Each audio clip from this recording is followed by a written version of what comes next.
யார் பெண்ணோ யார் கூட வேணா ஆடலாம், அது ஹாப்பி. அந்த அளவுக்கு ஸ்ட்ரெஸ்ஸை போக்குறதுக்கு தெருவில் இறங்கி கூத்தடிக்கிறது தான் ஒரு நடனமா இருந்து அதுக்கு பல பாராட்டுகள். ரொம்ப தெளிவா சொல்றேன், ஆடை பண்பாட்டுக்குள்ள வராது. பெண்களை எப்படி ஆணாதிக்க மையம் பார்க்கும் அப்படின்ற பார்வையில தான் அவர் பேசிட்டாரு. அது வந்து ஒரு கலாச்சார சீரழிவு சொல்லி நடிகர் ஐயோ இப்ப நான் லைவ் கான்செர்ட் பண்றேனே. கலாச்சாரம் வந்தது இப்போ எந்த ஊர்ல சொல்லிருக்காங்க டான்ஸ் ஆனா கலாச்சாரம். அப்ப பரதநாட்டியம், குச்சிப்புடி, கதகளி அதெல்லாம் டான்ஸ் இல்லையா? இது சடுகுடோ சுவாரஸ்யமான தகவல். இந்த தகவல்ல நம்ம என்ன பார்க்க போறோம் அப்படின்னா, ஹாப்பி ஸ்ட்ரீட்டை பத்தி ரஞ்சித் அவர்கள் பல விமர்சனங்களை பேசிட்டு இருந்ததை நம்ம பார்த்திருக்கோங்க. அதற்கு பதிலடி கொடுக்கும் வகையில நம்ம விஜய் ஆண்டனி சார் ரோமியோ படத்தோட ப்ரொமோஷன் இன்டர்வியூல சொல்லியிருக்காரு. அதை பத்தி தான் இன்னைக்கு நம்ம பார்க்க போறோம். வாங்க பார்க்கலாம். ஹாப்பி ஸ்ட்ரீட் என்னன்னா ஃபர்ஸ்ட் நம்ம பார்ப்போம். ஹாப்பி ஸ்ட்ரீட்டோட நோக்கம் என்னன்னா மன சுமைகளை குறைக்கிறது தாங்க ஹாப்பி ஸ்ட்ரீட்னு சொல்றாங்க. அது என்னமா ஹாப்பி ஸ்ட்ரீட், என்னதான் நீ சொல்ற, ஒன்றும் புரியல அப்படிங்கிறீங்களா? ஒன்றும் இல்லைங்க. நம்ம சின்ன வயசுல நம்ம ஸ்கூல் போயிட்டு இருப்போம், காலேஜ் போயிருப்போம். அப்போ வந்து நம்மளுக்கு எந்த ஒரு பெருசா டென்ஷன், ப்ரெஷர், மன அழுத்தம் அப்படின்னா என்ன அப்படிங்கிற மாதிரி தான் இருந்திருப்போம். அதுவே அந்த காலேஜ் முடிஞ்சுட்டு நீங்க வந்து வேலைக்கு போறீங்க அப்படின்னா, ஒரு இடத்துல வேலைக்கு போறப்ப எவ்வளோ ப்ரெஷர் இருக்கும். காலையில சீக்கிரமா வரணும், சீக்கிரமா போகணும், சீக்கிரமா மறுபடியும் வேலையை முடிக்கணும், இப்படின்னு பல டென்ஷன்ல இருக்கும்.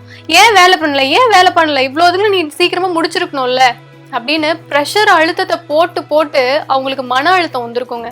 ஒரு கட்டத்துல பாத்தீங்க அப்படின்னா அவங்களுக்கு வெறுத்தே போறோம். என்னடா லைஃப் இது, ரொம்ப போர் அடிக்குது, காலைல ஏந்திரிக்கிறோம், டக்குன்னு ஓடுறோம். இதுல பாத்தீங்கன்னா சில பேருக்கு ஞாபக மருதி கூட வந்துருங்க. பணக்கார பசங்க எல்லாம் எடுத்துட்டீங்க, அவங்களாம் நல்லா வெல் செட்டில் இந்த ஃபேமிலில இருந்து வந்தவங்க ஒரு வேலைக்கு போறாங்க அப்படின்னா அவங்களுக்கு மன அழுத்தம், அந்த ப்ரெஷர் வந்து இருக்கு அப்படின்னா கூட அவங்க டிஸ்கோ, பப்புன்னு சொல்லிட்டு இப்படி எல்லாம் போயிட்டு வந்து அவங்களோட மனசோர்வை வந்து கம்மி பண்ணிப்பாங்க. இதுவே ஒரு ஏழை குடும்பத்துல இருந்து வந்தவங்க என்ன பண்ணுவாங்க? இந்த எல்லா பிரச்சனைக்கும் முடிவு கட்டணுங்கிற வரையில தான் இந்த ஹாப்பி ஸ்ட்ரீட் அப்படின்னு சொல்லிட்டு ஒண்ணு கொண்டு வந்திருக்காங்க.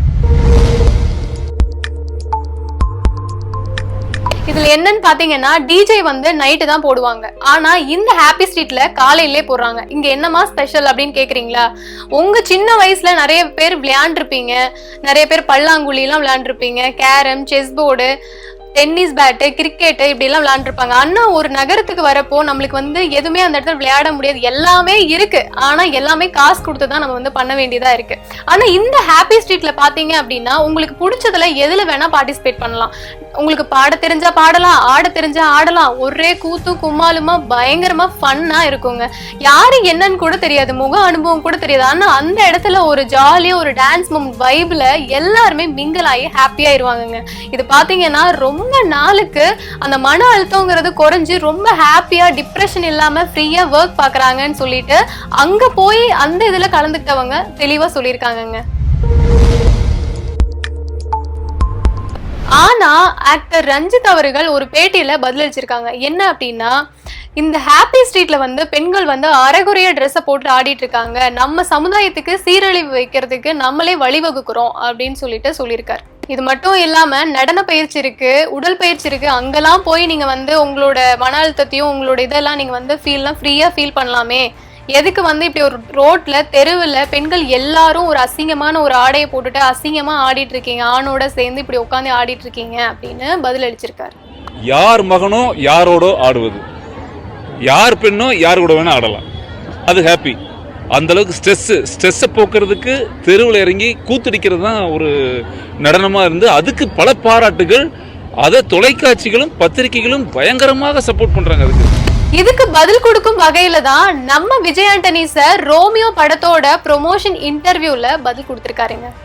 பெண்கள் அரைகுறை ஆடைகளுடன் சாலையில தான் ஆடணுமா அப்படின்ற மாதிரி இல்லை, எல்லாரையும் நம்ம ஒரு படத்தில் ஒரு சீனை வச்சுக்கிட்டு அதான் சமுதாயம்னு சொல்ல முடியாது. ரெண்டு பொண்ணுங்க ஒரு ஷார்ட் நைட் ட்ரெஸ் போட்டு வந்திருக்கலாம். ஃபர்ஸ்ட் ஆஃப் ஆல் அது அவங்க கம்ஃபர்ட்டுங்க. உங்களுக்கு பார்க்க பிடிக்கலையா, கண்ணை முடிக்குங்க. நம்ம இதுக்கு அவங்கள குறை சொல்லணும். ரொம்ப தப்பாக இருக்குது அப்படின்னும் போது ரொம்ப அவ்வளோ தூரம் எனக்கு தெரிஞ்சு தமிழ்நாட்டில் வந்து இருக்க வாய்ப்புகள் கிடையாது.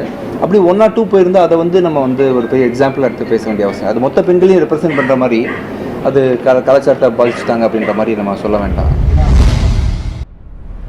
பெண்கள் ஆடை அணிவது ஒவ்வொருத்தருக்கும் இருக்கிற சுதந்திரம் அப்படின்னு சொன்னது மட்டும் இல்லாம 2 பொண்ணுங்க 3 பொண்ணுங்க வந்து தப்பா ட்ரெஸ் அசிங்கமா போடுறாங்க அப்படிங்கிறதுக்கு வந்து ஒட்டுமொத்த பெண்களையுமே நீங்க அப்படி சொல்றதுங்கிறது தப்புன்னு சொல்லியிருக்காரு.